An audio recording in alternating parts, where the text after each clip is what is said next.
So yeah, I'm going to talk a little bit about security at scale and what we've done to get our security program up to speed, given the size of organization and the size of the challenge that we have.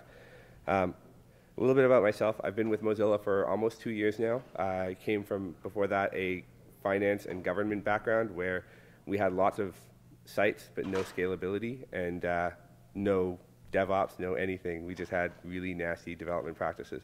So coming into Mozilla, it was a bit of a different organization for me.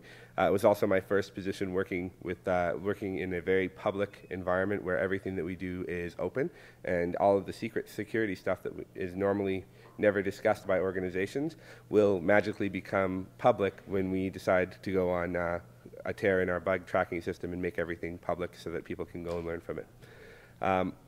So the important thing to understand about Mozilla is that everything that we do is dependent on the team that we have, whether it's Mozilla as an entire organization or the individual teams that we work in. So I'm going to start off by talking a little bit about the security organization at Mozilla. The way that it's designed, it's split up into two different groups. We have our security engineering team, which focuses on developing new security features, security fixes, and privacy features for our different product lines. I'll talk a little bit about the different products and services we have in a bit. And we have our security assurance team. I'm a member of the security assurance team working in application security.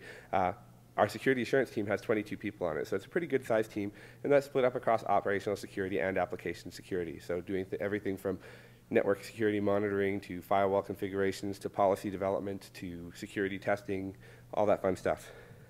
Our security program is focused primarily on being integrated into the development lifecycle, interacting with all of our software developers, making sure that they understand the threats and challenges that they're going to encounter when they develop new applications, and making sure that they understand how to apply the different principles that Mozilla has, in particular privacy, as we get more into applications that deal with user data.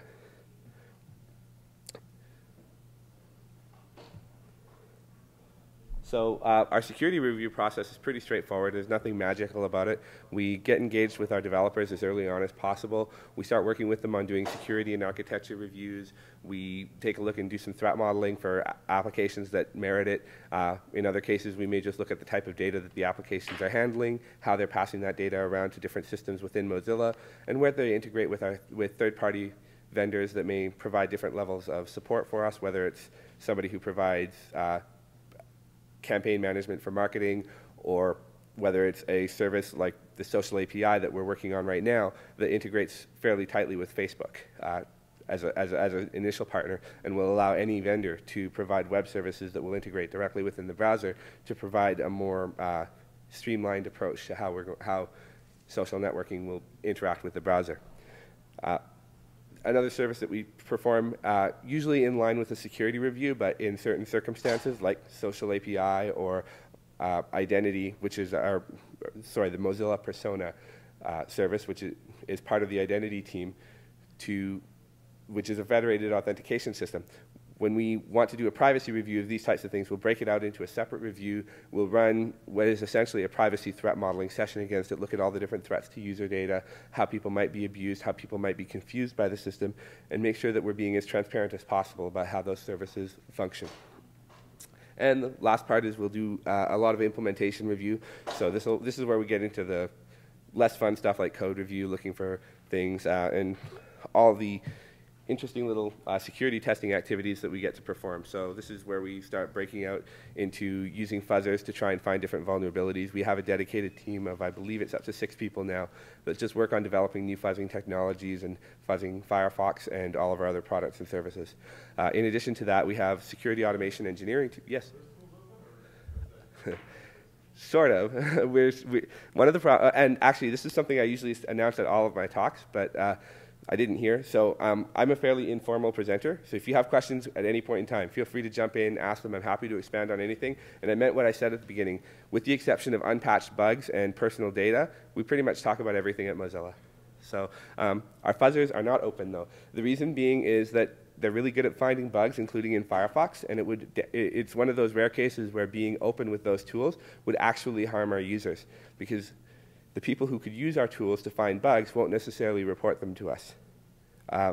And not only that, a lot of the people who could use our tools to find a large number of bugs could, at that point, use them to generate revenue and from other bug bounty paying organizations or from other more nefarious groups, and then basically outcompete us on fuzzing, just because we don't have unlimited resources to do fuzzing. So wouldn't the counter-argument be that you want the better is that community comes to partners? Well, yeah, that's going to be malicious. and I'm going to talk a little bit about some of the things we're trying to do. No, that's okay. I'm going to talk a little bit about how we're going to try and build that security community, those trusted members that we can release these tools to.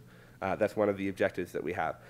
We also do security automation engineering, as I was saying before, which is focused on creating new tools for developers to be able to use when they're doing security testing. We recently recruited Simon Bennett, who works on the OWASP ZAP project, because we wanted him to focus more on integrating some of the features, and we also wanted him to help us build out some new security tools. So since he's joined, we've managed to make some really good progress in integrating new features to support testing modern web applications. So getting beyond just straight HTTP interception and getting into things like WebSockets. He's done some work with some Summer of Code students to improve how the AJAX crawler works to make sure that it can actually dig deeper into modern apps. And then, of course, the good old-fashioned manual testing, opening up the browser, taking a look through sites, and seeing what happens when you tamper with parameters and stuff like that. Now, that's a little bit about what we do. So as I mentioned, we have 22 people that are working on security for Mozilla. Now I'm going to talk a little bit about the size of Mozilla. First off, one of the things to mention about Mozilla is that we are a not-for-profit company. We have a pretty decent revenue stream because we've done a good job of finding a way to market ourselves to other companies without necessarily without putting any of our user data at risk at all. You can read more about how our finances work and stuff like that in our annual report. Because we're not for profit, it's all public, so you can go and find that info. It's easy to find on the Mozilla website. So the way that our community is structured is we have a group of contributors all the way up to users. Now, we call them core contributors, and these are numbered in the hundreds. We're at about between 600 and 700 employees or something like that. I don't know all the details. It was 600 when I started. It's a lot more now. And these core contributors don't necessarily, these employees aren't necessarily all of the core contributors. We have a number of people who we consider to be core contributors at Mozilla who either work in different organizations, and those organizations pay them to work full-time on Mozilla stuff, whether it's features for Firefox that are important to those organizations, or whether they just want to be good corporate citizens and support Mozilla and support Firefox. In addition to that, we have a large number of volunteers that are considered core contributors, and the way we distinguish between those is that employees at Mozilla are basically core contributors who have the privilege of being paid for their work. So these core contributors have the same level of access to Mozilla. They have the same level of access to the staff at Mozilla in our meetings, and they're given a great amount of respect. So it's really important to understand that when I talk about these things, we're not just talking about employees or people who are paid to work on things. The next step is active contributors, and these are people who participate in different ways, like maybe they just applied one patch, or maybe they found a bug and they're helping us to test that bug, or they participate in QA processes, or a really big part of these active contributors are our localization teams that help to make sure that Firefox and all of our other products work across all of the different languages that we support, because we just wouldn't be able to do that without them. Then we have casual contributors who are people who report bugs and different things. And they do all types of different activity. These could be people who log on to support.mozilla.org and help out by explaining to people how they can fix problems they're having with Firefox or Thunderbird. They may be people who provide reviews for add-ons. They may be people who write add-ons. And then getting into the supporter level, these are people who have shown support for Mozilla in different ways, whether it's helping to promote the brand online through our affiliates program, or being paid sponsors for Mozilla, or people who have just made donations to the Mozilla Foundation. And then we have our users, which are hundreds of millions. So it scales up pretty quickly as you step through each tier in the organization. And although we're really happy that our users don't frequently contact us directly about security issues, we try to respond when they do. 22 people doesn't scale to hundreds of millions very easily. To put some other details into perspective, in addition to the core Firefox product that I hope all of you are familiar with, we also have a couple other things. We have Firefox for Android, which Although it behaves in a lot of the same ways when you're using it, it's quite a bit of a different beast because it has a different front end. It's written as a native Android application. It uses the same underlying layout and rendering and graphics components, but some of the features to make it work properly have been ported over to Java and on Dalvik. I don't know all of the details. I'm not an Android developer. But we also have Firefox OS, which is coming out soon. We're working pretty hard on that, and it's a new mobile platform. So we're also focused on the security of that because we don't want to release a mobile platform that's insecure. We also support Thunderbird. There's a lot of coverage in the press lately about the status of Thunderbird. The reality is it's an open source project, and it's continuing to move forward. So when we are asked by the Thunderbird team, we try to continue to support them as much as possible when they need a security review or if they have questions about how they should be doing something. So those are our two main client-installed products. We have a couple of other little things that we work on here and there, but these are the main area of focus. Then we get into our services. So we have some of these things I've already talked about. The Mozilla Persona, which is a huge initiative by us. This is an objective for us to help to take back control over identity on the web and put it back in the hands of the users and allow them to break out of the dependence on Facebook or Twitter or Google or whatever social identity provider that people are relying on. We're really hoping it takes off in a big way. I've done talks on this. You can find them on YouTube, and all of the other people on the identity team have done talks as well. There's a ton of information about that. We also have our marketplace, which is how we're trying to kind of take on the walled gardens that Apple and Google have built up. We're trying to make sure that as people move into mobile device development, they have options other than just writing an iOS app or writing an Android app. We want to make sure that the web continues to stay relevant, that HTML5 applications continue to be open. So that's one of the steps we're working on there. We also have Firefox add-ons, or addons.mozilla.org, which is one of our critical services because one of the key features of Firefox is its extensibility. So people want to come in, they want to know when they go to addons.mozilla.org, they're getting reviewed, secure add-ons from a site they can trust because that's code that's going to run on their device. And then we have Firefox Sync, which was one of our first endeavors to handle user data. Firefox Sync takes basically a copy of your Firefox profile and copies it to all of your associated Firefox devices. And that includes things like usernames and passwords and history and all of this really wonderful personal data that attackers would love to get their hands on. So we are a little bit worried about that. Actually, we handle that pretty well. I can answer questions about that later, and, but basically, no, we have no visibility into that data, and we designed it that way. And then in the little footnote, plus 132 other web services and properties. So there's a lot of them. So it kind of puts things into perspective. Finding all the bugs doesn't seem so easy all of a sudden. So one of the things that we want to do is find new ways to help our team members to basically perform force multiplication. We need to be a lot bigger than we actually are in terms of our reach into the security, into the software development lifecycle across Mozilla. We need to find ways to integrate ourselves into the different teams. Because we have a lot of volunteers, it's really hard to go and shake a stick at somebody and say, you know, we are security, we're the gatekeepers, and you can't do that. It doesn't work because all you do is scare off volunteers. It also doesn't help because those volunteers then go on and they basically talk poorly about the security team at Mozilla. So we want to make sure we're helping people and making sure that when we say that we shouldn't do something, we're explaining why, we're helping them to understand why, and most importantly, we're helping them to move in the right direction. We don't want to just say, no, don't do that. We want to say, let's do it like this, and help them do that. So the first step to handling security at scale is basically scaling up how you're doing security reviews. And the way that you can do that, the first way is to scale up your people. Now, the easiest way to do that is go and find warm bodies, but that's becoming harder and harder in the application security space because basically we're in a situation where any skilled the unemployment rate for skilled talent is basically 0%.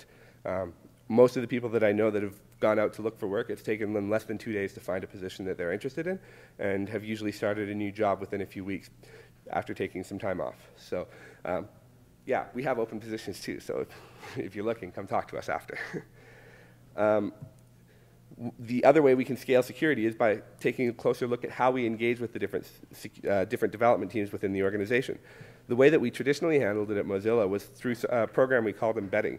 So basically we'd go and take a look at all of these different programs that we have running Mozilla. We take a look at the different products and services that are being developed, and we take a look at the different team members that we have available, and we'd slot them in and say, okay, you're going to do a security review on this, and you're going to do a security review on this, and you'll attend these project meetings. And then all of a sudden, Mozilla got really big really fast. We started expanding the number of projects. We have more volunteers.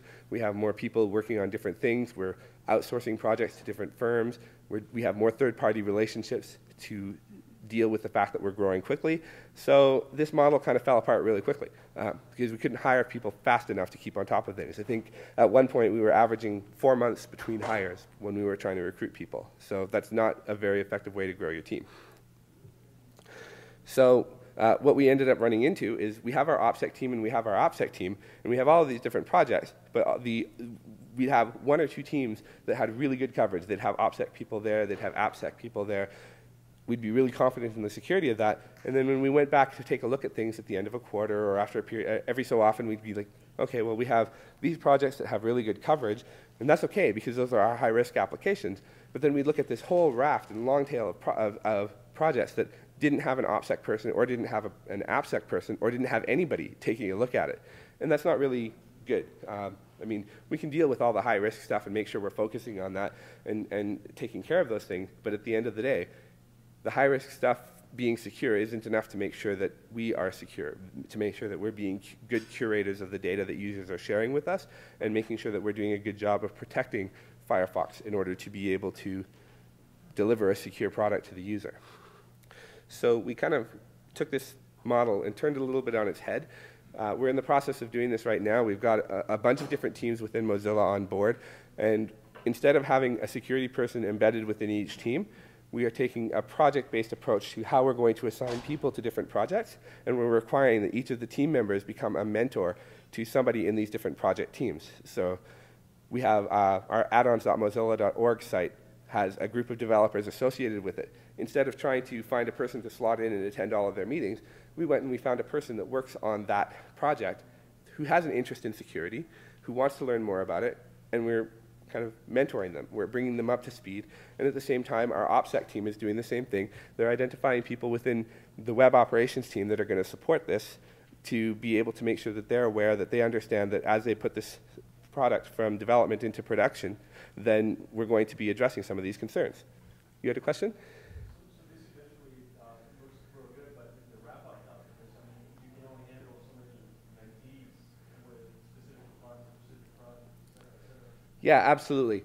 The problem is, though, is that we have to start somewhere, and without building out this type of knowledge within the teams, we won't be able to move any of the security program forward. We're just going to end up being deadlocked trying to figure out what type of stuff is more important than what else in terms of spending our security effort. So what we did is we went out and found these people who are interested.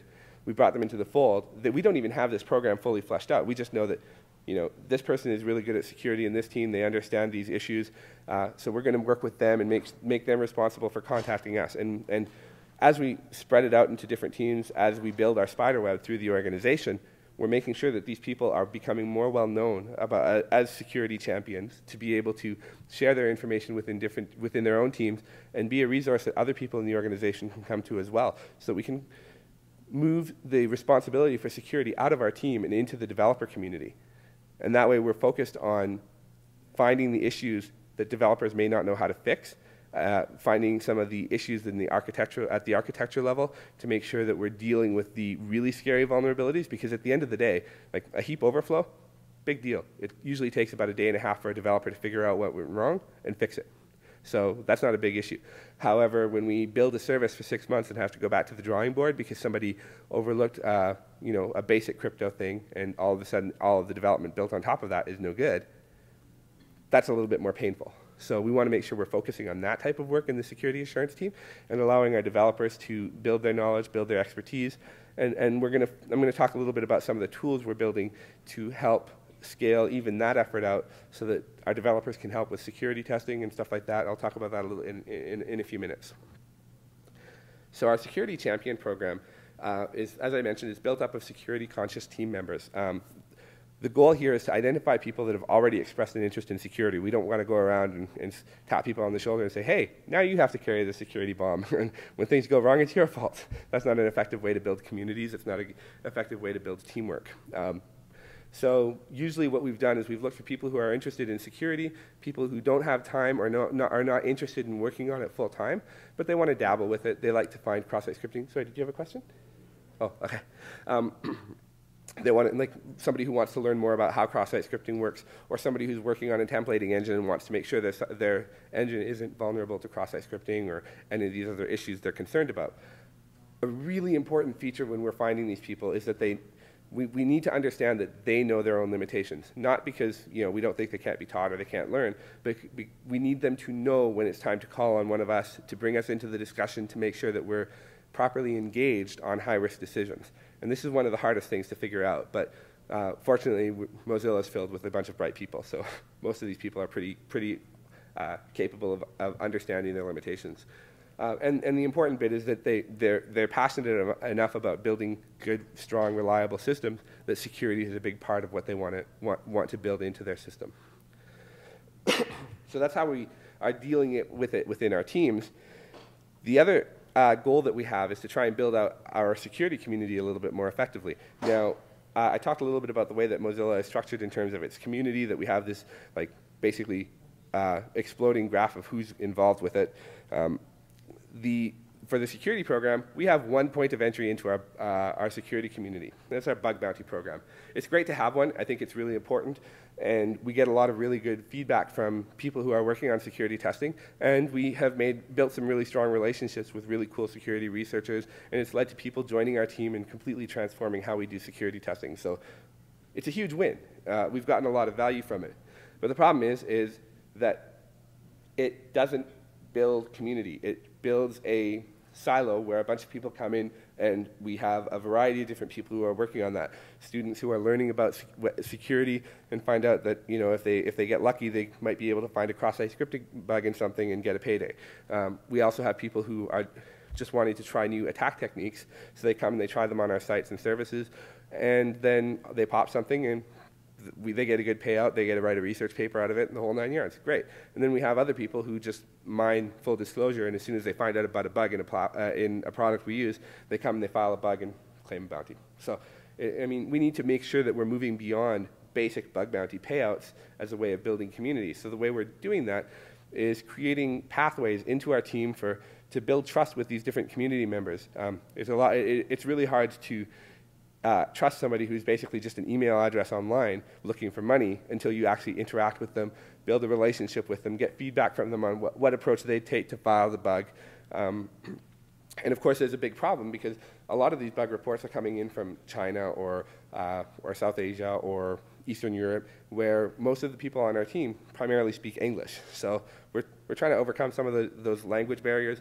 We have a few people that are either community members or direct employees that can speak languages, so they'll act as intermediaries and stuff like that. But we're trying to make sure that as we grow our team, as we grow our community, we're doing it in a way that's as inclusive as possible, because a lot of the places that are up and coming in terms of researchers are not using English as their first language, and sometimes explaining the intricacies of these technical issues can be challenging if you're not speaking the same language. So we're also looking to find new ways to encourage contributions. We want to provide researchers who are interested in finding new ways to fix these problems better visibility into the types of security issues that we're running into.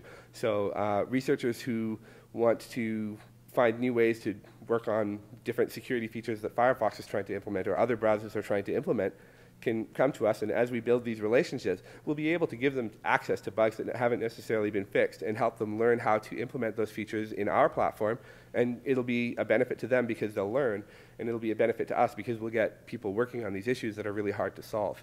I mean, there's a lot of people who've been trying to work on things like SSL certificate verification and how you determine trust for CAs. We need to have those people working more closely with us, or we're not going to win, because all these people who are coming up with these really great ideas are not working within the browser community directly, so they don't have the ability to iterate quickly and test some of these ideas. We need to figure out ways to bring them into the fold so that we can try to solve some of these really, really gnarly problems. The other thing, too, is that because Mozilla is focused on contributors as opposed to employees in terms of responsibilities, the security team needs to be able to give up some of the responsibilities that we have and trust community members, and not just on the application security level. We want to build out a more effective security monitoring program, and there's no reason we can't trust volunteers to do it. Most of what we do is open. We don't handle very much user data, so we might want to keep that those user data related systems on a separate monitoring system that are in a tighter sphere of security. But we need to trust other people who we would normally trust to commit code to Firefox or commit code to our web applications. If we're giving them the ability to run code on our servers anyway, we should be able to talk to them and get them involved in our security monitoring capabilities and stuff like that. We also want to foster new research and development projects, whether it's focused on new tools and new testing techniques, new training materials, new documentation, all of these things. We want to find all of these different ways to get contributors involved, and we're looking for feedback from all of the communities, whether it's OWASP or Mozilla's community or the security community or guys who post nasty stuff on full disclosure. We're open to feedback from anyone. It doesn't matter. And then, of course, for the people who really shine, we want to hire them. So we want to grow our team and get them involved and make sure that in addition to letting them research and work on what they're interested in, we're also channeling them towards solving some of the problems that we have at Mozilla. So one of the biggest challenges that we have is in how we recruit volunteers, because it's really easy to say, you know, we have this position available and listed on different career sites and tweet about it and post it on LinkedIn and all that fun stuff. And eventually people will come in and trickle in, and eventually we'll find the right candidate and hire them. But we need to build more ways for community members to get engaged, because at the end of the day, we're competing with other vendors on identity protocols, and those organizations are orders of magnitude larger than Mozilla. They have budgets that have like 3 or 4 or 5 extra zeros after them in comparison to our budget. So the way that we're going to win at some of these things, whether it's making sure that the web stays open through implementing new features on Firefox or building new identity protocols or building open marketplaces, all of these things, we need to rely heavily on growing our community of volunteers. So we're looking to coordinate with academic institutions. One of my colleagues on the security team, Mark in the UK, is working with some of the universities out there to try out, get our materials into the courses in universities to make some of the work that we have available so that university students can get engaged. I'm doing the same thing in Canada, working with universities on the West Coast and hopefully expanding that out to Eastern Canada and getting more people more engaged. We're trying to do some of the same things here in the United States as well. One of the other aspects we're trying to work on is building out individual and community memberships, or not memberships, mentorships. We want to work with individuals who have good ideas or have good initiative and help them to make sure that they're on the right track. We want to provide them guidance, provide them the resources they need. Somebody might have a really great idea on how to implement a new type of network security monitoring system, but they don't have the infrastructure or access to the right level of traffic or data to be able to analyze that. We can spin up a CTF event in 3 months and collect a whole pile of data and give it to them so they can analyze it. And that'll, we have data for those types of research projects just sitting there. We have a network security monitoring that handles potentially hundreds of millions of users when certain events happen, like when we release a new version of Firefox. So there's tons of different ways we can coordinate with different groups that want to do this type of research. And then, of course, we have the more simple, streamlined ways. We produce a list of features, submit it to Summer of Code, and Google provides access to interns. So they provide funding so that people will come and work with us and help us work on open source projects. That's how we got things like WebSocket support into Zap over the summer. We have something called User CSP to help people understand how they can implement content security policy. All of these types of things are coming out of Summer of Code style projects. And then the last bit is building tools to help us get more scalable. One of the big challenges we have is finding ways to allow our developers, allow people who aren't in the security team to be able to effectively perform security testing. And it's not just about our developers either. We have dedicated quality assurance teams that work on our products and work on our websites and properties. So one of the challenges we've had on the web side of things is that our web developers will write unit tests, so they'll write test cases for certain things, but they won't necessarily write test cases for all of the potential abuse cases. So we wanted to create a tool that was extremely simple that would allow some of these things to be implemented in a repeatable fashion, so they didn't have to customize a whole series of different security test cases for their application. They could just run this tool against it and get some of the basic stuff. So we put together this tool called Garmer. It's a simple little Python script. It does some basic checking. It has a plugin model so that you can extend it, add whatever features you want. We designed a feature for it so that if you have really complex checks that you want to implement and you want to do it like this, things, for example, stepping through every stage of an STS upgrade to make sure that it's handled properly according to the spec, you can actually implement that by chaining on events for failure and success and reporting back those results. So the way that it works is you write your individual checks, and it's pretty straightforward. I don't know if you guys can see that there, but like basically that little line of code, that little chunk of code basically looks through all of the different headers and makes sure that there's an STS header available in the response from the server. This is implemented as a passive check. Passive checks are implemented so that they'll be run against every request that Garmer makes, and then reports back on whether or not the properties that you're looking for are there within the response. And they can be used for implementing things like mixed content checks, looking for individual headers, looking for things like X-frame options headers, things like that to make sure that they're all there.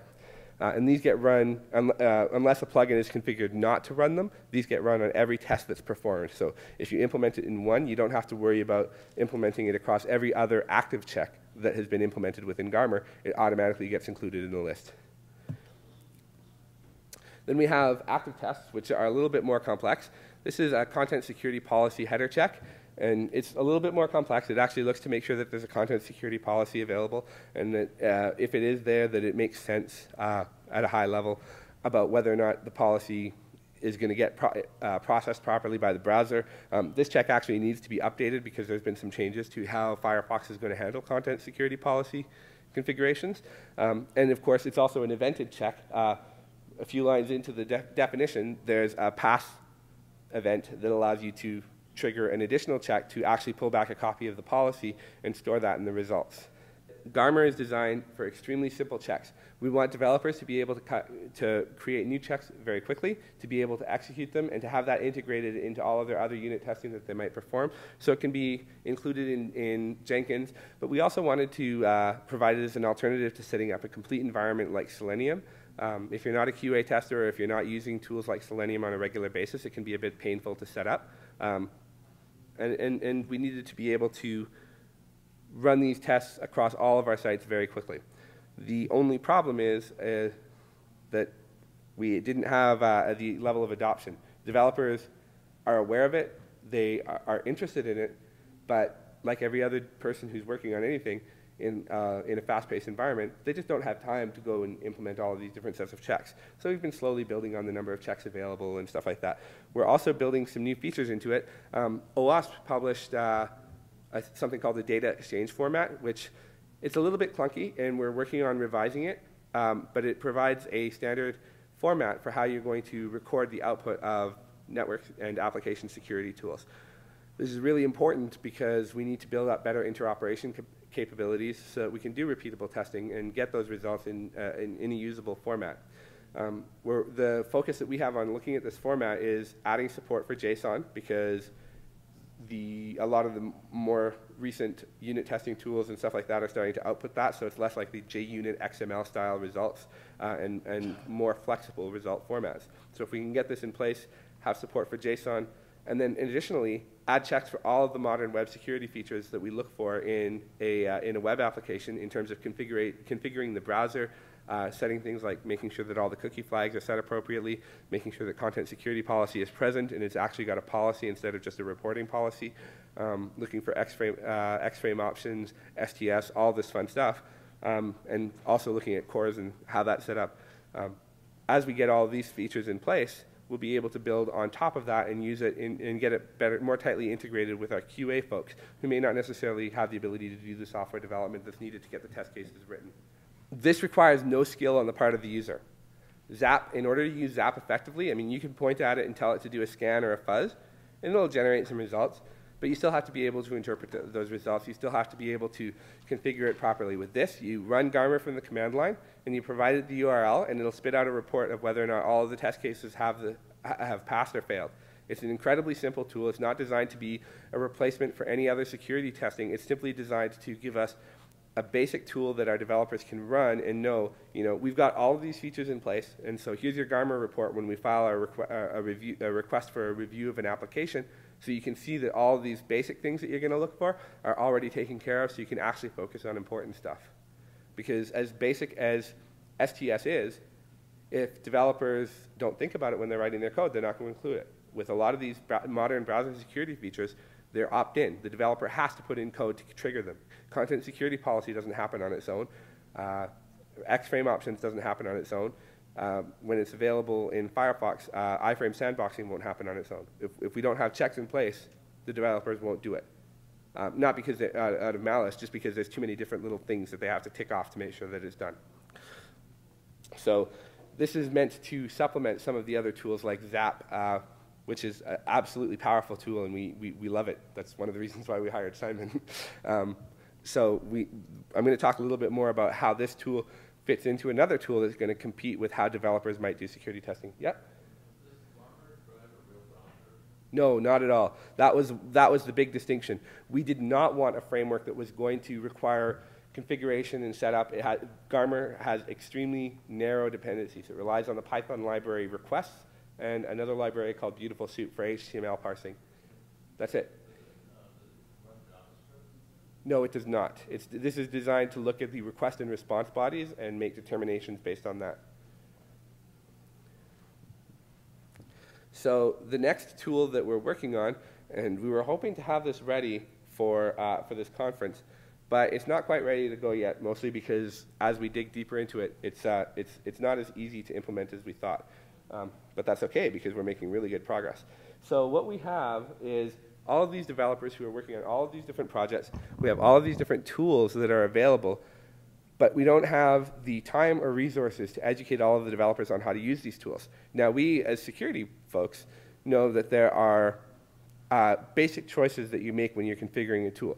If you know you're scanning an application using AppScan or Skipfish or Zap or any other dynamic testing tool, there's certain options that you're just going to want to make sure you have there. You want to make sure your authentication is configured, stuff like that.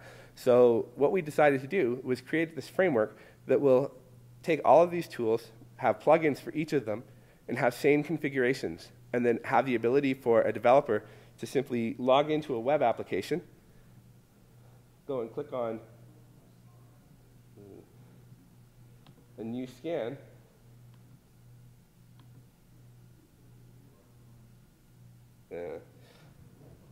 this is why I went with screenshots. Oh, shoot.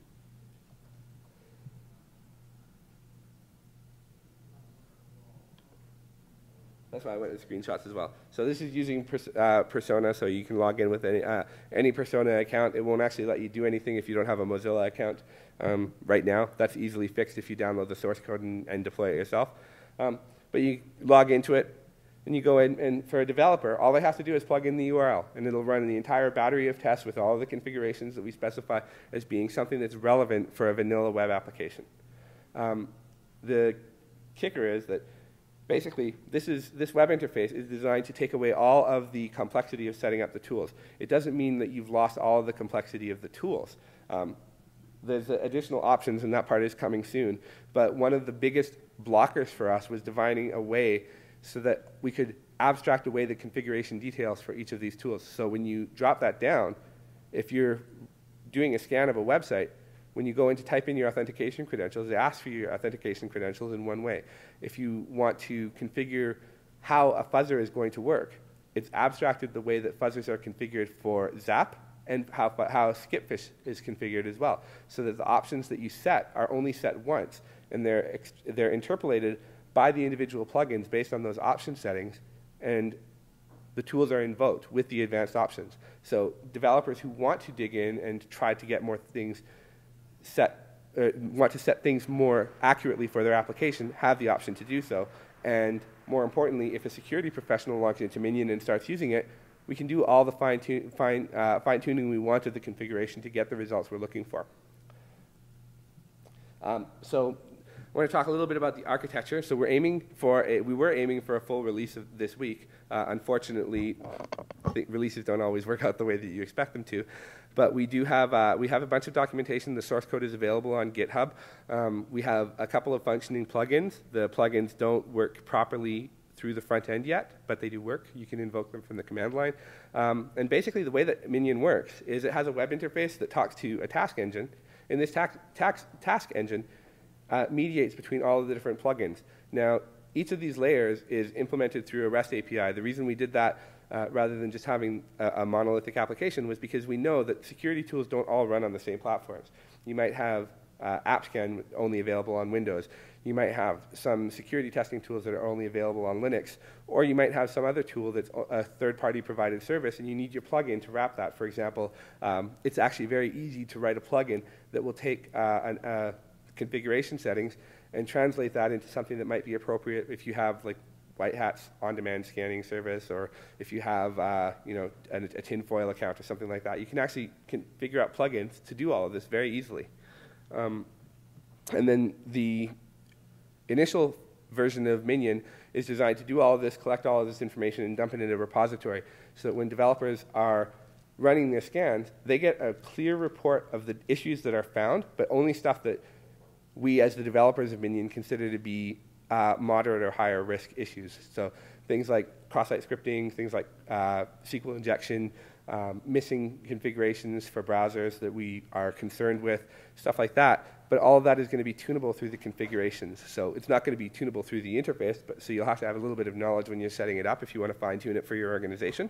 But it's something that you can do.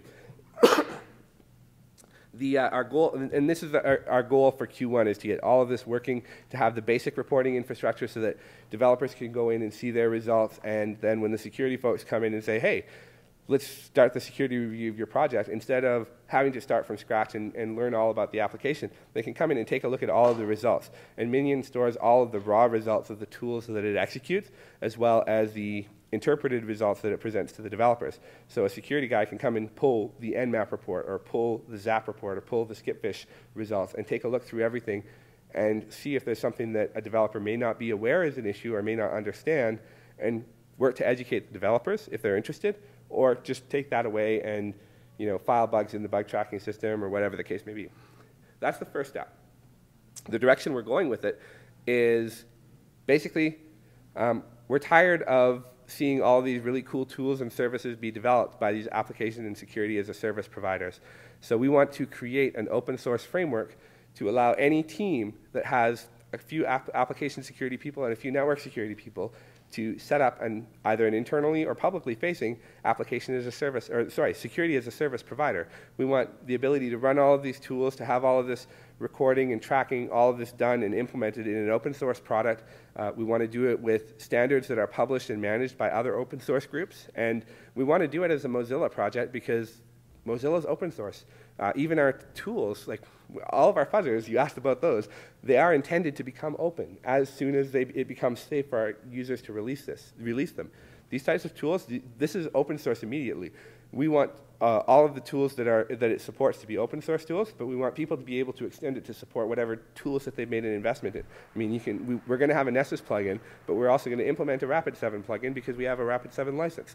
We're going to implement HP on-demand scanning because we use their on-demand static analysis service, and same thing for Coverity, ScanLadder.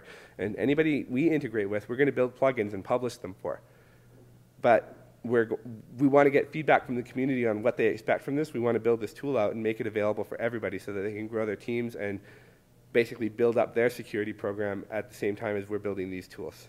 In the original planning session, what I said it would be really great is if we could get in our initial kick at the can, get 3 tools up and running, and then by the end of next quarter have 20 or 30 different tools, and then basically find a way to incentivize the community to go around and wrap all of the different tools that are deployed in Backtrack, and make a simple-to-use wrapper so that people can quickly implement plugins for Minion to be able to run those types of checks. Right. That would be great. Yeah. This is something that's been needed by the security community for a long time because we can't scale up at the same rate that developers and attackers are finding new ways to create new problems, and attackers are finding new ways to break our applications and services. So this is kind of, we're actually betting that this is going to give us an edge in all of those cases. It's going to allow us to work more tightly with our developers, allow them to do the work for themselves, and allow us to have a warm handoff when we actually start looking at a project to do security testing of it. So this is the direction of how we're going to deal with scaling security in the future at Mozilla, and we're really keen to make sure that as we do that, we do it in a way that helps the entire community, because it doesn't help us protect our users if we're the only ones who are secure. Patches accepted too, by the way. If you take a look at the source code and you see something that we're doing wrong, or you have some ideas on how to implement it. I know I already talked to some of the Gauntlet guys yesterday. I believe that was one of the Gauntlet guys who was talking, but there's a big bright light over your head. Yeah, I had mentioned last night, I actually see a possibility for Minion to incorporate parts of Gauntlet or Gauntlet entirely, because Gauntlet makes with its Gherkin format, Gauntlet makes it really easy to implement repeatable test cases. So if we can find a way to have Minion export those Gherkin file formats to redo a test, it makes it really easy for developers to run it locally instead of having to rely on Minion, so they can do things like debug their application while they're running those tests. So I definitely see an opportunity to collaborate there. I can't see that sign at all. Okay, cool. Well, that's it. So if anybody has any questions, I'm the guy in a bright orange shirt walking around. So thank you.